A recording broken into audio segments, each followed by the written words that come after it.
EPFO के तहत मिलने वाली ईपीएस पेंशन को बढ़ाकर 5,000 प्रतिमाह किए जाने की चर्चा। इस समय जो जानकारी अलग अलग रिपोर्ट्स और चर्चाओं में सामने आ रही है, उसके मुताबिक सरकार न्यूनतम पेंशन में बढ़ोतरी पर विचार कर रही है। अभी ईपीएस के तहत बहुत से पेंशनर्स को केवल 1,000 की मिनिमम पेंशन मिलती है और यह राशि कई वर्षों से लगभग वैसी ही चली आ रही है, जबकि दूसरी तरफ महंगाई, दवाइयों का खर्च, किराया, राशन और रोजमर्रा की जरूरतें लगातार बढ़ती जा रही हैं। ऐसे में 1,000 में महीने का गुजारा करना ईमानदारी से कहें तो काफी लोगों के लिए लगभग नामुमकिन हो गया। इसी वजह से पेंशनर्स संगठन और कर्मचारी लगातार मांग करते रहे हैं कि न्यूनतम पेंशन में वास्तविक और सम्मानजनक बढ़ोतरी होनी चाहिए। अभी जो संकेत मिल रहे हैं उनमें यह कहा जा रहा है कि अगर प्रस्ताव को मंजूरी मिलती है तो 1,000 वाली मिनिमम पेंशन को बढ़ाकर 5,000 प्रतिमाह किया जा सकता है। लेकिन यहाँ एक बात बहुत साफ समझनी जरूरी है, अभी तक इस पर किसी तरह की अंतिम सरकारी अधिसूचना नहीं आई है, यानी यह विचार प्रस्ताव चर्चा के स्तर पर ही है। इसलिए किसी भी वायरल मैसेज पोस्ट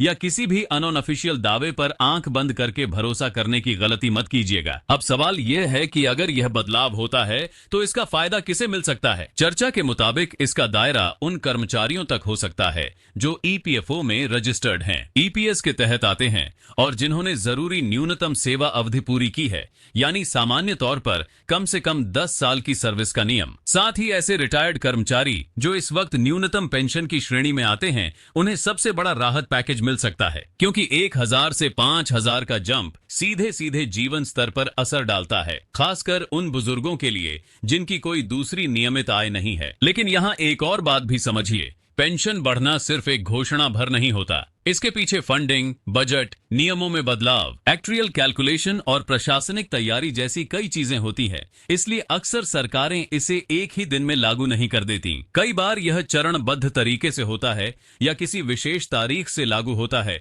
या कुछ श्रेणियों को पहले कवर किया जाता है। इसीलिए अगर कहीं आपको बारकल से 5,000 पेंशन पक्की जैसी लाइनें दिखे तो उसे सीधा सीधा अफवाह ही मानिए, जब तक ऑफिशियल नोटिफिकेशन ना आ जाए। अब दूसरी बड़ी बात, अगर सरकार इस दिशा में आगे बढ़ती है तो संभव है कि यह मुद्दा आगामी बजट चर्चा, सोशल सिक्योरिटी रिफॉर्म्स या श्रम मंत्रालय और ईपीएफओ से जुड़ी बैठकों में अधिक जोर से उठे। कई बार ऐसे फैसले एक बड़े सुधार पैकेज का हिस्सा बनकर आते हैं, जैसे डिजिटल क्लेम प्रोसेस, तेजी से पेंशन डिसबर्समेंट और वरिष्ठ नागरिकों के लिए आसान सेवाएं। अभी ईपीएफओ में भी डिजिटल सर्विस को मजबूत करने, केवाईसी अपडेट, आधार लिंकिंग, बैंक विवरण सही रखने और सर्विस हिस्ट्री को साफ रखने पर काफी जोर दिया जा रहा है। यही वजह है कि आप सभी के लिए सबसे जरूरी काम यह है कि अपना रिकॉर्ड दुरुस्त रखें। अगर आप ईपीएफओ सदस्य हैं या पेंशनर तो ये चीजें तुरंत चेक लीजिए। आपका यूएन एक्टिव है या नहीं, आधार और पैन लिंक है या नहीं, बैंक अकाउंट सही है या नहीं, नाम जन्म तिथि में गलती तो नहीं,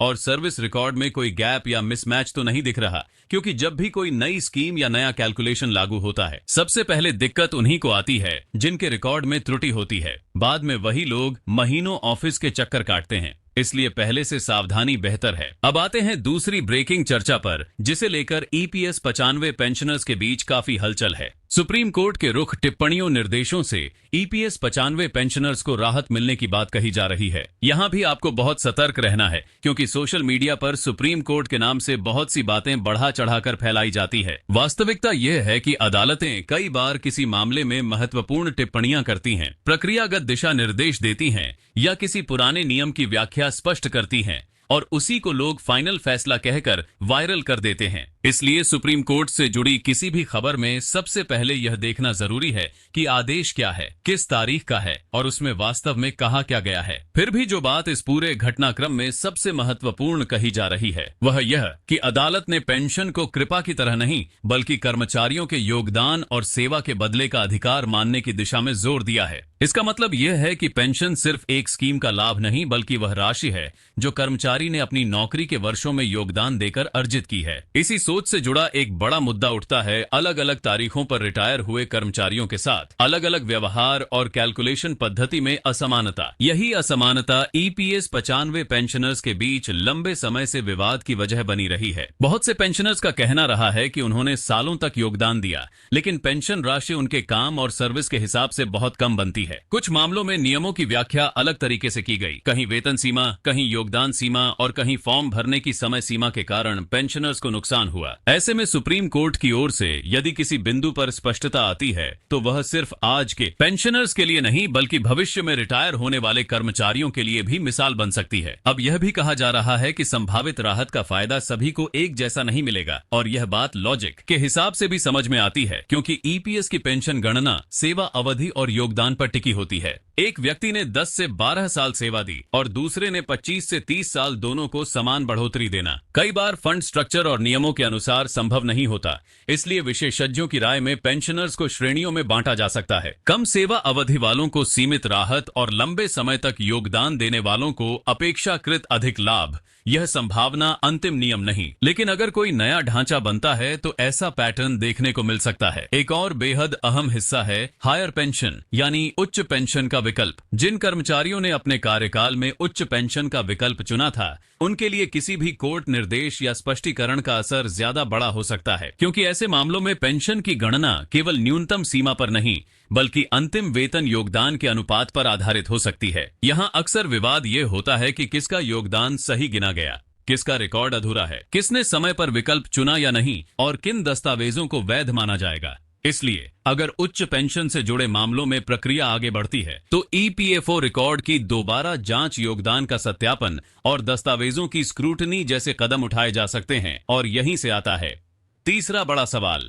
एरियर। अगर नहीं गणना या संशोधित व्याख्या के बाद यह साबित होता है कि किसी पेंशनर को पिछले वर्षों में कम पेंशन मिली, तो क्या उसे पिछला बकाया यानी एरियर मिलेगा? पेंशनर्स इस सवाल पर सबसे ज्यादा ध्यान देते हैं, क्योंकि कई लोगों का मानना है कि अगर वर्षों से कम भुगतान हुआ है तो उसका अंतर भी मिलना चाहिए। लेकिन ईमानदारी से देखें तो एरियर के मामले सबसे जटिल होते हैं। इसमें लिमिटेशन फंड की क्षमता और भुगतान की प्रक्रिया जैसी बातें शामिल होती है। कई बार एरियर एक मुंह देने के बजाय किस्तों में दिया जाता है, कई बार एक कट ऑफ डेट तय की जाती। इसलिए इस मुद्दे पर कोई भी पक्की बात कहना तभी संभव है जब आधिकारिक दिशा निर्देश सामने आए।